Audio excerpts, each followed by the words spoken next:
Good morning. First off, I'm appreciative that you're trying to do your job with compassion. I don't think any of this is easy, and I think everybody that's involved in border security is having a very difficult time. I had the opportunity to go down to the Arizona border with Governor Ducey, and when I went, what actually shocked me was we did an aerial tour, and they had the wall, and you've heard all the stories. Senator Langford brought it up. That they just didn't put up the gates. They just stopped. You can't. If you talk to people around the country, they look at that and say, "Why would that happen?" And then what a lot of people said, we need to use new technology. They had the lights and cameras up, and they listened. You talk to Border Patrol, they just didn't electrify it. It just stopped. Just as soon right after January 20th, they just stopped. It just when you look at this, you say there's no logic to this, right? And I know we want to be a compassionate country, and we are a compassionate country, but we also have drugs come across our border. We have people that do, we have sometimes criminals come across the border, and we have wonderful people that want to come here and live our dreams. So when you and I talked before your confirmation, one thing you committed to me is you are always going to enforce the law. Do you believe that you and your agency are enforcing the existing immigration laws? Yes, we are. Right. And there's none that you have any concern are not being enforced?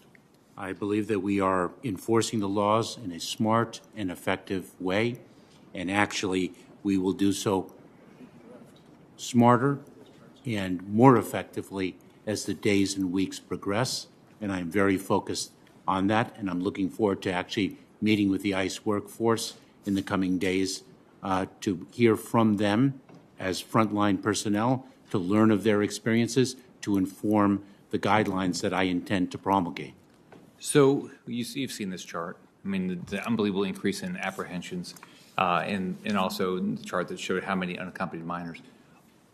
Are you disappointed that President Biden and Vice President Harris have not taken the time to come to the border to see firsthand what a lot of us have seen, that there's clearly a crisis that we have to, and you've said there are things we have to address. Are you disappointed that President Biden and Vice President Harris have not taken the time to come to the border? Absolutely not.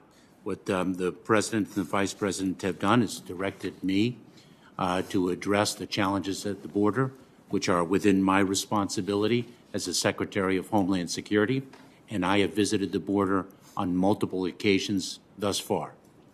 As I've talked to sheriffs in Florida, what they're seeing since Joe Biden's inauguration is an unbelievable increase in fentanyl coming into Florida. And the only thing they can say is it's coming across the border. So according to CBP data, drug seizures are down significantly this year. Do you think the record low drug seizures are because our CBP agents and the resources are being diverted to manage the humanitarian crisis at the southern border? No, our interdiction efforts continue effectively. Senator, we have a multi-tiered approach to the interdiction of drugs, contraband, and dangerous individuals. We take great pride in the capabilities of the men and women of the United States Border Patrol, and quite frankly, in the actions that I have taken. We launched Operation Sentinel to elevate and accelerate those actions. And as Senator Portman well knows, I overcame delays that preceded me in the promulgation of critical regulations to effect the STOP Act, which was a tremendous tool for law enforcement. Why would seizures be down then? If all that's happening, why are seizures? It's the data that's coming out of the administration. Senator, I'd like to review the data that you have and exchange data, because our interdiction efforts are quite effective, and regrettably, we are interdicting a great deal of contraband that predominantly does not come in between the ports of entry, historically has come through the ports of entry in hidden compartments of vehicles. Our technology is tremendous, and the traffickers also use air assets, marine assets that we are interdicting as well. Sure.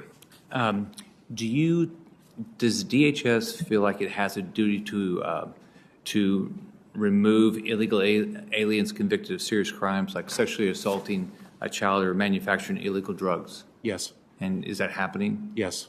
Okay. Do can you commit that those individuals that are being released for future court dates, like you talked about earlier, are clearly going to be deported if their asylum claims are rejected? I'm sorry, can you repeat the question? So if somebody's come in and they've been released, all right, but their asylum claim is rejected, are they clearly going to be deported? They are subject to removal, yes. Are they going to be? As far as I know, yes. Hey, do you think it's happening now? I believe so.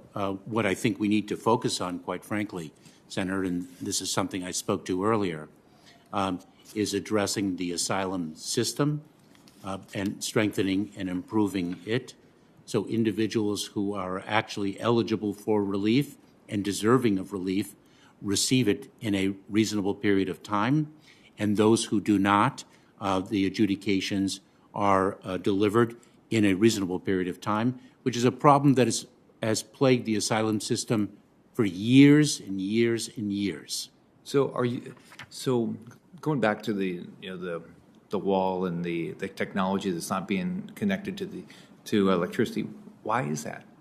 So, Senator, we approach this in a very methodical and reasonable fashion, in my opinion, which is the border wall, in many respects, was not the most effective use of taxpayer dollars to secure the border.